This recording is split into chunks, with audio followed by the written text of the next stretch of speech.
ज़्यादा इंपॉर्टेंट सवाल यह है कि मौलाना पीटीआई के करीब आ क्यों रहे हैं। इसके ऊपर शहर इक़्तिदार में बहुत ज़्यादा बात चल रही है जी क्योंकि मौलाना फजल रहमान साहब का आपको पता है कि वो कभी भी कच्ची मिट्टी पे पैर नहीं रखते। बिल्कुल। मौलाना फजल रहमान 3 साल हो गए हैं लेकिन वो पीटीआई के साथ नहीं आए। अब अचानक ऐसा क्या हुआ है कि वो पीटीआई के साथ आ रहे हैं। तो एक तो इस पर बहुत ज़्यादा क्यासराइयाँ हो रही हैं। एक अंदाज़ा ये लगाया जा रहा है कि शायद मौलाना फजल रहमान साहब को नज़र आ रहा है कि ये सिस्टम गिरने जा रहा है, तो मौलाना फजल रहमान अब आ गए एंड में कि वो ये तासुर दें कि जी ये सिस्टम तो मैं आया हूँ तो गिरा है, यानी आखिरी धक्का मैंने दिया है बिल्कुल। और मैं धक्का ना दे तो सिस्टम नहीं गिरना था, इसलिए वो पीटीआई के साथ आ गए। हम्म, दूसरा, उनको लगता है कि कहीं ना कहीं पीटीआई के साथ भी इंगेजमेंट शुरू हो गई है और चीज़ें कौमी हुकूमत की तरफ जा रही हैं। मुझे तो लिफ्ट नहीं करवाई जा रही, लेकिन मैं पीटीआई के साथ करीब हो जाऊँ ताकि फिर पीटीआई और मैं जो है वो ज़ाहिर है आपस में हमारा एक इस तरह का कोलेशन हो कि मुझे इधर से पोलिटिकली मतलब फ़ायदा हो जाए और ये ना हो कि मैं अकेले ही रह जाऊँ। तीसरी वजह भी है कि मौलाना साहब को कहीं ना कहीं से कोई इशारा हुआ है और उस इशारे के बाद वो एक्टिव हो गए हैं। क्योंकि देखें ना, मौलाना फजल रहमान साहब ने कल जो तकरीर की है, 52 मिनट की मेरे ख्याल वो तकरीर है जो उन्होंने पेशावर में की है वर्कर कन्वेंशन से, उसमें उन्होंने अपने अपने ही सारे पिछले रिकॉर्ड जो तकरीरें अभी उन्होंने की हैं वो तोड़ दी हैं। बिल्कुल। बहुत सख्त तकरीरें की हैं। अच्छा, लोग बहुत ज़्यादा इस पर बात करते हैं, मैं पहले भी बहुत बार ये बात कर चुका हूँ। लोग कहते हैं जी मौलाना के खिलाफ कार्रवाई क्यों नहीं होती, और क्योंकि मौलाना के खिलाफ कार्रवाई नहीं होती तो इसलिए इसका मतलब है कि मैच फिक्स है। ऐसा हरगिज़ नहीं है।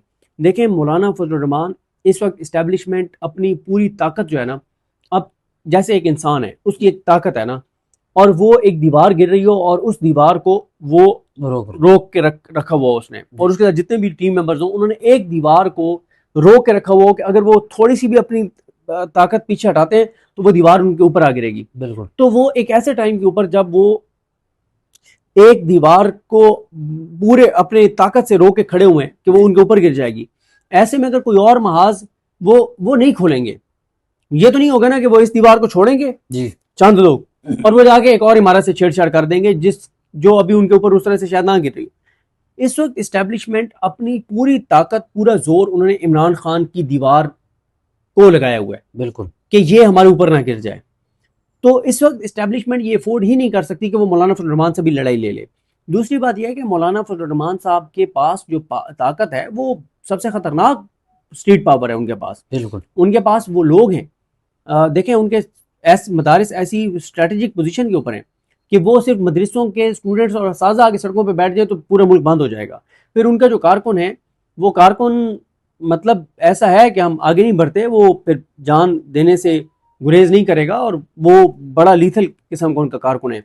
तो इसलिए, और फिर आप देखें ना कि इमरान खान साहब के दौर में जब इमरान खान, जनरल बाजवा, जनरल फैज, अवाम सब एक पेज पर थे। बिल्कुल। नैब ने एक नोटिस कहा कि हम कर रहे हैं मौलाना फजल रहमान को, JOF ने कहा कि हम नोटिस करें, हम कोर कमांडर हाउस पेशावर जाएंगे, वो नोटिस वापस हो गया था।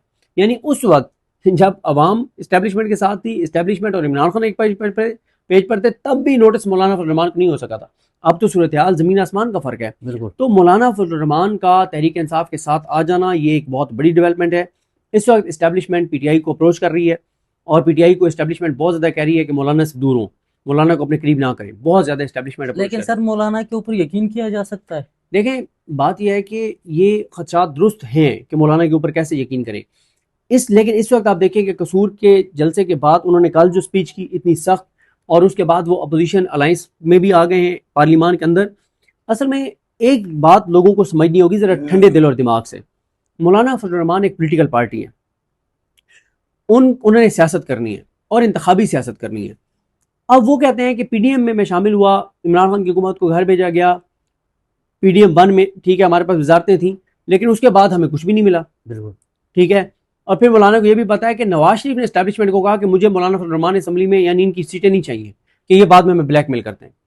अच्छा, अब मौलाना कहते हैं कि आज मैं निकल आऊँ, अपने कारकुनान को सड़कों पर निकालूं और इस हुकूमत को गिरा दूं, इलेक्शन हो, रईस की सीटें भी हमारी चली जाएं, तो हमें कितने नफलों का सवाब है। मौलाना फजल रहमान की जमात ये बिल्कुल चाहती है कि उनकी PTI के साथ सीट एडजस्टमेंट हो। PTI में भी कुछ लोग हैं जो ये समझते हैं कि इमरान खान, देखें इमरान खान ने क्लीन स्वीप करना है। जब क्लीन स्वीप करना है और मुल्क को आगे लेकर चलना है, जब भी इलेक्शन हो, तो इमरान खान को कुछ जमातों को अपने साथ रखना है मुल्क के लिए। तो उसमें मौलाना फजल रहमान को दे दें 5-7 MNA की सीटें, क्या की सीटें एडजस्टमेंट करेंगे, यहाँ पे हम अपना बंदा खड़ा नहीं करेंगे। 10-12 MPA की सीटें दे दें उनको। फिर इसी तरह से आपको देखें ना, जो तहरीक तहफ़्फ़ुज़ पाकिस्तान में जो लोग साथ हैं, अब आप अच्छा रईस साहब के मुकाबले में तो बंदा खड़ा नहीं करेंगे। बिल्कुल। आप MWM आपके साथ है, उनको भी कुछ आप एडजस्टमेंट में देंगे। आपके साथ अगर शाहिद खान अब्बासी साहब हैं, मिफ्ताह इस्माइल साहब हैं, आपने उनको भी, तो ये जो पूरा अलायंस है इसको आपने साथ लेके चलना है ना आगे। तो मौलाना साहब आप ये चाहते हैं कि उनके साथ रिटन एग्रीमेंट हो जाए तहरीक इंसाफ का। अच्छा तहरीक इंसाफ के लोग ये चाहते हैं, जो उनके फैसला साज लीडरशिप है बाहर, लेकिन फाइनल अप्रूवल तो इमरान खान साहब ने देनी है। बिल्कुल। तो जैसे इमरान खान के साथ मुलाकातें बहाल होंगी, एक सिर्फ इमरान खान का फैसला यानी अप्रूवल आनी है कि सीट एडजस्टमेंट इतनी सीटों पे कर लें, और उसके बाद फिर आप देखें कि तमाशा क्या होता है। इसमें कोई शक नहीं है कि मौलाना फजल रहमान आज सड़कों पे तहरीक इंसाफ के साथ आ जाएं तो गिन के 40 दिन आप गिन लें, हुकूमत नहीं होगी। क्योंकि देखें इस्टेब्लिशमेंट जब PTI से इतनी ज्यादा लड़ाई लड़ रही है तो वो एक और महाज नहीं खोल सकती JUAF को। बिल्कुल। तो इसलिए ऑलरेडी बहुत सारे महाज बहुत हैं, सारे बलूचिस्तान में है, खैबर पख्तूनख्वा में फिर देखें है, छोटी दहशतगर्दी है, देखें कश्मीर में इस्टेब्लिशमेंट के लिए बाकी जो चैलेंजेस हैं, अभी आप देखें ना कि जो सरहद यूनिवर्सिटी वाले आपने वाकये का जिक्र किया, अब आप देखें इस वक्त सोशल मीडिया पे नंबर 1 नैरेटिव वो है बिल्कुल। सरहद यूनिवर्सिटी की, वो वीडियोस, वो तस्वीरें लोगों का। तो देखें इस वक्त, और मैं आपको बताऊं अब उसके ऊपर क्यों बहुत सख्ती से कहा जा रहा है कि जी खुद एहतसाबी शुरू हो गई है, अरेस्ट कर लिया गया, ये होगा वो होगा, क्योंकि सिस्टम के अंदर ये खौफ है किसी एक वाक़े पे स्टूडेंट इकट्ठे ना हो जाएं, नौजवान इकट्ठे ना हो जाएं। बिल्कुल। इसलिए स्टूडेंट्स को कहा जा रहा है कि नहीं नहीं हमने ये कर दिया वो कर दिया, एक्शन कार्रवाई कर रहे हैं। और 27 सितंबर के वाले से भी खौफ है सिस्टम को कि भाई PTI ने कॉल दे दी है, लोग रोज रोज की कॉल्स पे नहीं निकलते, लेकिन फाइनल कॉल पे लोग निकल सकते हैं। बिल्कुल। पंजाब से लोग निकल सकते हैं।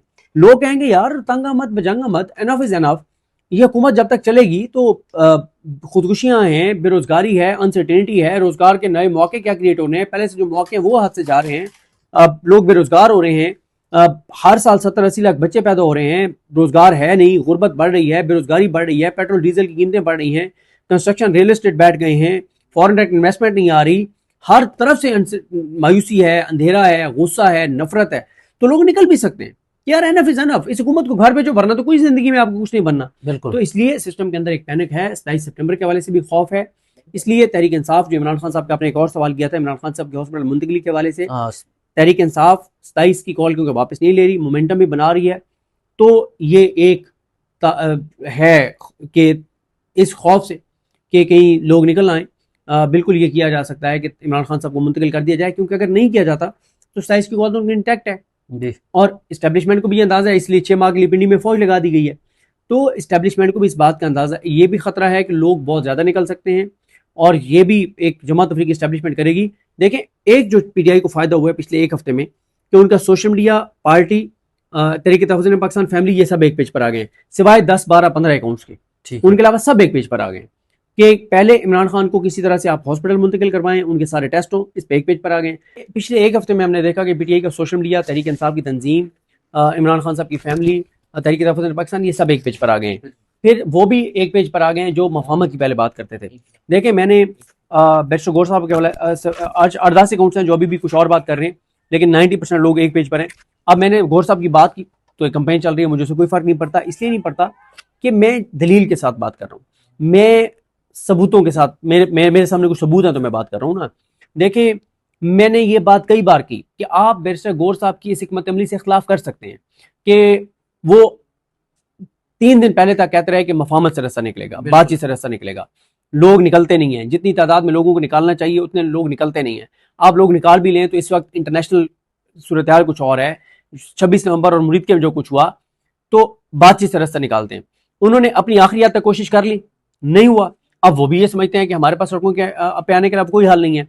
तो मैं जब ये बात करता हूं कि उन्होंने एक सिंसियर, देखें आप उनकी इस हिकमत अमली से खिलाफ कर सकते हैं, आप कह सकते हैं कि यार आपकी हिकमत अमली गलत थी, क्या इमरान खान को नहीं पता था कि बैरिस्टर गौर सड़कों पर मजामत वाले नहीं है, वो दलील से बात करने वाले हैं? अच्छा अब तक क्या इमरान खान को अब तक नहीं पता चला कि बैरिस्टर गौर मजामत उस तरह की नहीं कर रहे, उस तरह का टकराव नहीं कर रहे, उस तरह का तसादुम नहीं कर रहे? तो इमरान खान हटा देना, अपनी बहन को कहते ना कि जाके पैगाम दे दो कि बैरिस्टर गौर को हटा दें। इमरान खान को भी पता है कि आपके पास टीम में मुख्तलिफ तरह के लोग होते हैं, कुछ मफामत वाले होते हैं, कुछ मजामत वाले होते हैं, कोई बात कर रहा होता है, कोई बात वो भी इमरान खान की कर रहे हैं, वो भी इमरान खान की रिहाई की बात कर रहे हैं, और अब वो भी ये समझते हैं कि फैसले सड़कों पर होंगे क्योंकि बातचीत से कुछ नहीं निकल रहा। और आप देखेंगे, और ये एक बड़ी डेवलपमेंट है कि तहरीक तहफ़्फ़ुज़ पाकिस्तान भी 27 पे आ गई है, मफामत वाला जो ग्रुप था वो भी आ गया, इमरान खान साहब की फैमिली भी साथ है। इमरान खान ने भी ये नहीं कहा कि 27 दूर है पहले कर लो, और इमरान खान साहब ने जो है वो आपने देखा कि कहा कि मूवमेंट सुहेल आफरीदी तेज कर दी, और तो इमरान खान ने कुछ नहीं कहा, ये नहीं कहा। बड़ी स्टेटमेंट उन्होंने कल परसों दिया बुनीर में कल था मेरे ख्याल में, उन्होंने कहा कि इस्टेब्लिशमेंट का इसमें कोई लेना देना नहीं है। किस तरह देखते, बहुत बड़ी एक बात उन्होंने की, और उन्होंने कहा कि इसमें नून लीग उन्होंने के। हाँ। टेंशन भी तो हो सकता है ना कि उन्होंने जान के कैसा कार्ड खेला हो कि गलत फहमियाँ पैदा हो। गलत फहमियाँ इसी तरह के बयान से पैदा हो जाती हैं हुकूमत और इस्टेब्लिशमेंट में।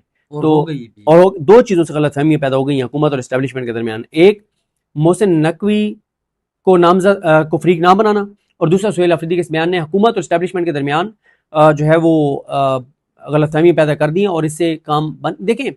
ये तो तय है कि नून लीग को इसी में फायदा है कि फौज और अवाम आमने सामने रहें और उनके मजे लगे रहें।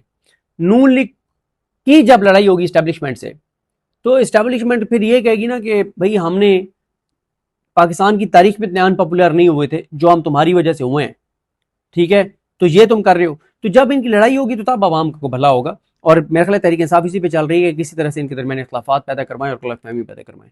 आखिर में सर, आखिरी सुप्रीम कोर्ट में जो नज़रसानी की दरख्वास्त है, क्या समझते हैं इसमें सुप्रीम कोर्ट को रिलीफ देगी इमरान खान को देखें, हॉस्पिटल शिफ्ट करने के नजरसानी हवाले वाली से? तो उन्होंने कहा अपने नंबर पे लगाएंगे, तो इन्हें अदालत की दरखास्त उनको कल लगानी चाहिए, हर सूरत में लगानी चाहिए। इमरान खान की जिंदगी और सेहत का मामला है, और chief justice Pakistan justice Yahya Afridi पे तमाम नजरें हैं।